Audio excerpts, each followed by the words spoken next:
Dan kita juga akan tersambung dengan pengacara dari Baradae, Mas Roni Talapesi, yang saat ini masih kita coba upayakan untuk bisa tersambung secara online atau melalui daring. Pak Herman masih mendengar suara saya? Masih. Oke, baik Pak Herman, nanti Mas Roni akan bergabung juga bersama kita dalam perbincangan ini, namun kami masih akan mencoba untuk terkoneksi dengan Mas Roni Talapesi dalam sidang ini. Nah, hari ini akan berlanjut lagi terkait dengan sidang pembunuhan Brigadir Joshua dengan terdakwa Ferdy Sambo dan juga Putri Candrawati. Nah, kalau untuk klien Anda sendiri, Pak Herman, menghadapi sidang-sidang yang berlanjut ini, termasuk juga kemarin harus bertemu dengan dua terdakwa lainnya, kondisinya seperti apa?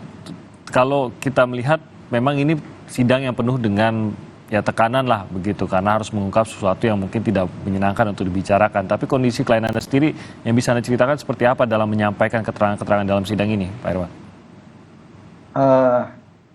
Kan sebelumnya untuk hal-hal yang dia khawatirkan atau yang dia kemungkinan berat itu kan belum. Sekarang ini kan baru saksi-saksi yang tidak hubungan langsung ya. Ya, dengan peristiwa utamanya.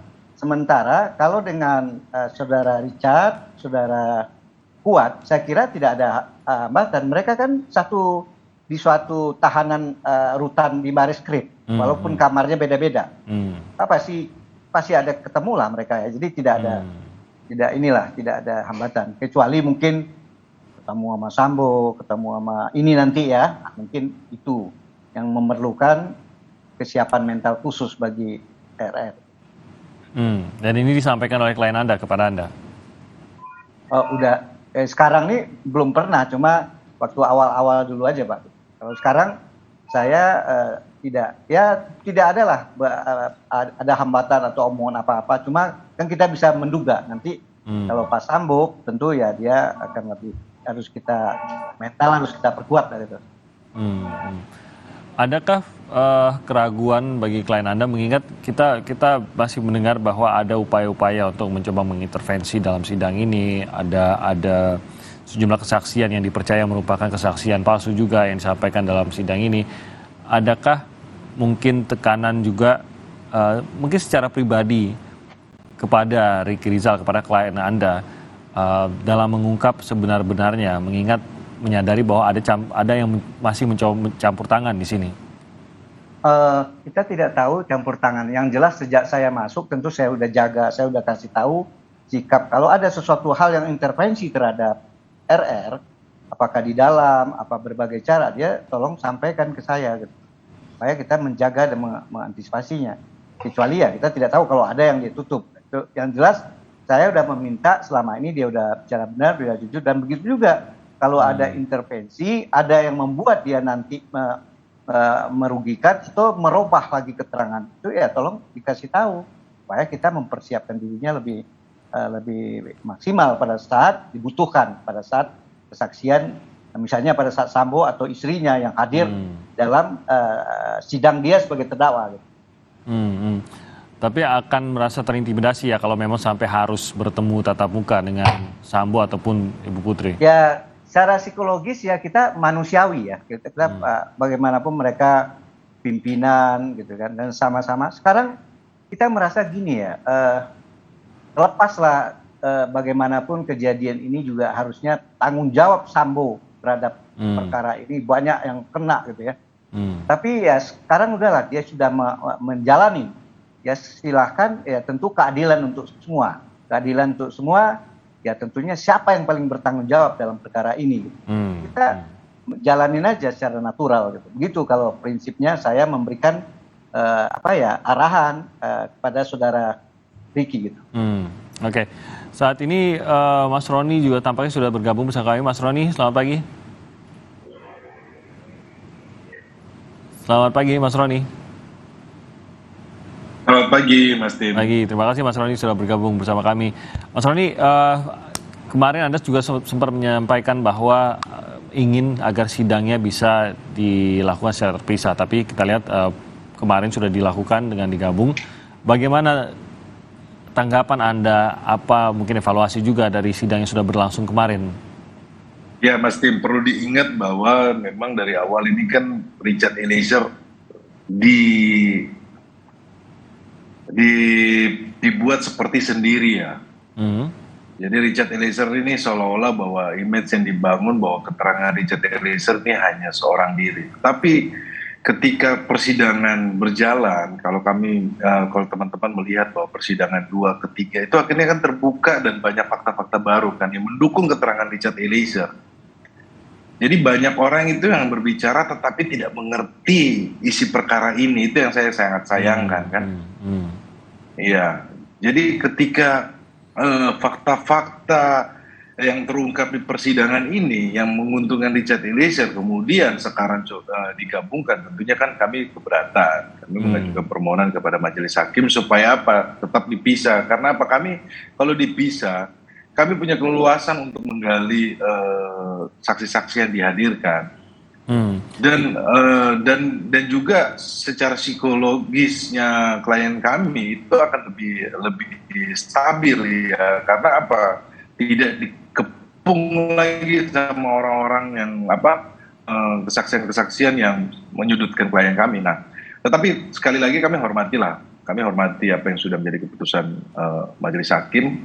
Kami akan mengikuti proses ini, segala kemungkinan dan dinamika persidangan kami sudah antisipasi sih. Tapi Anda merasa bahwa memang melihat apa yang berlangsung kemarin memang merugikan, dalam arti memang ada keterangan-keterangan yang akhirnya tidak maksimal, ada upaya menggali yang tidak maksimal. Apakah ini langsung dirasakankah atau sebenarnya cukup lancar? Sejauh ini sebenarnya cukup lancar tapi bisa lebih maksimal saja? Ya, sejauh ini lancar Mas Tim, tetapi menurut kami ketika persidangan terpisah tentunya kami akan lebih maksimal ya. Mengingat status dari Richard Eliezer juga sebagai GC. Dan begini, sebenarnya gini Mas Tim, kalau seandainya contohnya ya, Susi itu diperiksa duluan di kita. Bisa dibayangkan kalau Susi diperiksa itu bersamaan dengan 3 terdakwa kan. Nah, untungnya Susi udah diperiksa duluan di kita, sehingga kita sudah bisa terpatahkan lah keterangan Susi yang ada di BAP. Dia mencabut sendiri kan, karena berbeda dengan keterangan Susi dengan ajudan yang lainnya. Nah ini sebenarnya kan fakta-fakta persidangan yang menguntungkan Richard Eliezer ya. Tetapi ya sudahlah, kita ikutin aja proses persidangan ini, kami hargailah. Mungkin ada strategi khusus dari hakim. Tapi memang ini kan karena Mas Tim dari awal kita nggak se-eksepsi sehingga kita lebih maju kita di depan gitu loh. Itu kan bagian strategi saya. Ketika kami sudah kami tidak eksepsi dan sudah masuk ke pembuktian pemeriksaan saksi, kemudian yang lainnya ketinggalan ya. Cuma untungnya kami sudah periksa tuh saksi-saksi itu duluan tuh. Yang katanya saksi mahkota dari pengacara FS sama PC. Yang akhirnya terungkap. Tapi itu berkat kesempatan untuk bisa menelaah secara fokus pada saat pemeriksaan, begitu ya. Sementara kalau digabung ini tidak bisa dilakukan. Itu adalah strategi kami dari tim penasihat hukum kan. Kami tidak eksepsi, tetapi kami periksa duluan. Malah kami waktu itu sempat minta supaya periksa aja FS sama PC duluan. Kita balik lagi kan. Cuma kan hakim bilang nanti dari saksi pelapor dulu, ya sudah kita hormati. Tetapi kalau dari kita kan kita langsung masuk ke agenda pembuktian supaya apa? Menurut kita maunya kan cepat ya, ayo kita cepat gitu loh. Tapi kalau ke yang lainnya terlambat, pemeriksaan saksi coba disamakan ya nggak apa-apa. Yang penting kita sudah periksa Susi duluan. Oke. Nah, kelanjutan dari sidang-sidang yang akan berlangsung hari ini. Richard Eliezer sendiri apa sebenarnya yang masih ingin Anda gambarkan bagi klien Anda, terutama mengenai peran atau tidak adanya peran dalam perencanaan maupun dalam sebelum melakukan penembakan tersebut dan hubungannya dengan Ferdy Sambo dan apapun motivasi di belakangnya begitu. Apa yang ingin Anda gambarkan? Silakan. Mas Tim, kalau kita simak bersama persidangan yang minggu lalu itu kan dihadirkan kan saksi ajudan. Nah dalam saksi ajudan itu kan ada Romer, Farhan, kemudian Prayogi, kemudian Daden. Nah, dalam peristiwa pidana ini, klien saya kan memang hanya dipanggil terakhir kalau di Saguling kalau kita tahu ya. Tetapi Ya. terkait dengan perencanaannya tidak mengetahui sama sekali. Itu kan sudah digali kepada ajudan-ajudan yang dihadirkan. Contoh ditanyakan, rumah isolasi itu di mana? Nah, oleh saksi ajudan dijelaskan bahwa rumah isolasinya itu ada di Bangka. Hmm. Nah, ini juga terkonfirmasi dengan saksi yang kemarin yang dari dari swab. Itu terkonfirmasi. Nah, kedua terkait dengan ini dari Saguling ke Duren 3. Di situ ada fakta bahwa saksi Romer melihat FS itu senjatanya jatuh. Senjata yang jatuh adalah senjatanya HS, senjatanya almarhum Joshua. Kemudian pakai sarung tangan.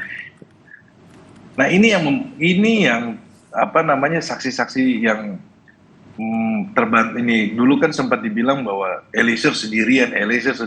Tidak, ini adalah kemudian kan terungkap di persidangan, ini yang menjadi fakta bahwa Richard Eliezer tidak sendirian dan dia tidak terlibat dalam perencanaan pembunuhan. Kalau kemarin rekan-rekan dari Kompas mengikuti, itu detail banget persidangan. Waktu pas di ajudan ya, saya waktu itu di mute, jadi nggak bisa kedengeran. Nah, masuk juga kepada saksi yang kemarin, yang ambulans. Ambulans menjelaskan, dipanggil oleh anggota Propam, tidak boleh menyalakan sirene. Kemudian pas masuk ke dalam, melihat almarhum Joshua terlentang. Kemudian mohon maaf, tidak memakai baju. Kemudian disampaikan juga ada masker di muka. Nah, kalau sesuai dengan alat bukti yang ada, itu kan ada penembakan yang di belakang kepala itu. Nah, itu kan kemarin kita sempat sampaikan kepada majelis hakim, mohon untuk dibukakan CCTV-nya. Karena almarhum Joshua terakhir itu tidak memakai CCTV dari Saguling ke Duren 3. Tapi mungkin majelis hakim sudah mengerti itu. Nah, terus ketiga terkait dengan komunikasi. Kita sudah sempat menanyakan data WhatsApp dan data itu siapa yang berhak. Menurut dari pihak Telkom dan Excel itu adalah dari pihak Facebook atau Meta. Ya udah kita sampaikan bahwa ya udah kalau ini diperlukan majelis berkenan dihadirkan saja pihak perusahaan ini kan. Supaya kalau seandainya kita pengen tahu percakapan di tanggal 8 itu seperti apa. Ini percakapan semuanya gitu ya? Iya, percakapan semuanya. Nah, kita udah sampaikan itu. Nah, kemudian yang dari pihaknya swab ya, itu kan menyampaikan bahwa FS itu pernah COVID. Nah, makanya kita coba mencocokkan dengan saksi yang sebelumnya ya dari ajudan. Makanya kita tanya, waktu COVID itu swabnya di mana? Di rumah Bangka. Pertanyaannya simpel, setelah swab kan biasanya orang berapa hari kemudian akan swab lagi kan? Iya. Terus kami tanyakan, kalau kebiasaan waktu Pak FS itu setelah COVID positif, dia swab berapa hari? 3 hari dan 7 hari.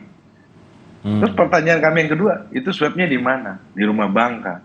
Ya berarti isomannya kan di rumah Bangka. Dan sebenarnya ini kan yang kita coba meyakinkan hakim ya. Kita coba mencocokkan dengan saksi-saksi yang sebelumnya. Yang tentunya tidak memberatkan Richard Eliezer ya. Nah, hal-hal seperti ini yang sebenarnya Mas Timothy ini yang menjadi fakta di persidangan ya. Tentunya, tetapi nanti proses berikutnya kalau seandainya ada keterangan saksi ya, kita tetap akan kooperatif dan kita akan hargai keputusan majelis hakim, yang kebijakan majelis hakim kita hargai. Ya, atas permintaan apa isi pembicaraan khususnya melalui aplikasi, itu sebenarnya apakah ada sesuatu yang Anda yakin penting untuk harus diungkap yang mungkin bisa menggambarkan kondisi sebenarnya pada saat kejadian kah? Atau yang belum tahu apakah ada tapi merasa penting untuk diungkap? Atau Anda sebenarnya sudah tahu? Saya pikir sih karena data di dalam berita acara pemeriksaan tanggal 8 itu tidak ada telepon masuk dan SMS masuk, makanya kami menanyakan ya.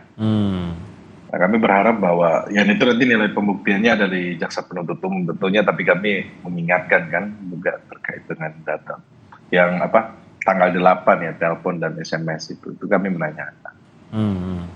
Oke. Dan kemungkinan dihadirkan di sidang adakah? Ya kita lihat dari jaksa penuntut umum ya. Oke. Baik. Pak Herman, mungkin untuk menggambarkan posisi Anda juga tadi mengatakan bahwa yang menjadi kunci dari khususnya untuk Ricky Rizal ini adalah mengenai PCR tadi, dan Anda mengkonfirmasi apa yang dikatakan tadi. Adakah keterangan dari klien Anda terkait dengan kebiasaan atau apa yang biasa dilakukan oleh timnya Verdi Sambo untuk PCR ini? Ya benar. Kalau selama ini memang banyak kalau dia memang kalau kemarin itu memang dia harus kembali ya pada saat tertentu, ada yang dia harus nginap di Jakarta. Pada saat di Jakarta ya itu ya mereka kemarin itu karena si pembicara dari pihak saksi itu tidak menjelaskan, saya nggak terlalu mendalami juga itu. Saya fokus kepada hari itu karena dia dituduh hari itu kan. Jadi saya apalagi menurut si Nevi itu dia bilang udah pernah 5 kali, tapi dia tidak tahu juga kapan waktu terakhir aja yang pada hari sebelum tanggal kejadian, misalnya bulan lalu atau apa, sehingga kita perdalam. Tapi karena nggak ada ya, makanya kita cukupkan saja sekedar bertanya, membuktikan bahwa RR pada saat itu tidak PCR karena rencana kembali ke Magelang, bahkan tidak bawa baju.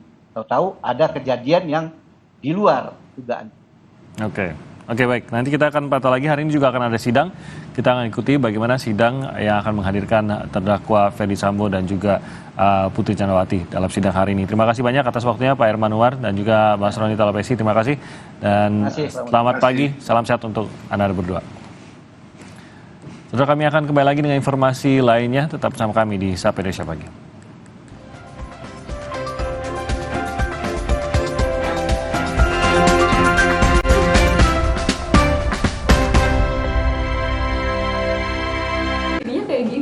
Kita tanya. Mau kemana sayang? Mau buang sampah, Ma. Stop! Sekarang, budaya membuang sampah pada tempatnya enggak cukup. Kita juga harus punya kebiasaan memilah sampah. Gini nih caranya. Siapkan kardus dan spidol, tulis di masing-masing kardus jenis sampah. Sampah organik, kertas, metal, PET, dan sampah plastik lainnya. Lalu pilah deh. Plastik seperti PET lebih mudah didaur ulang untuk kebersihan lingkungan.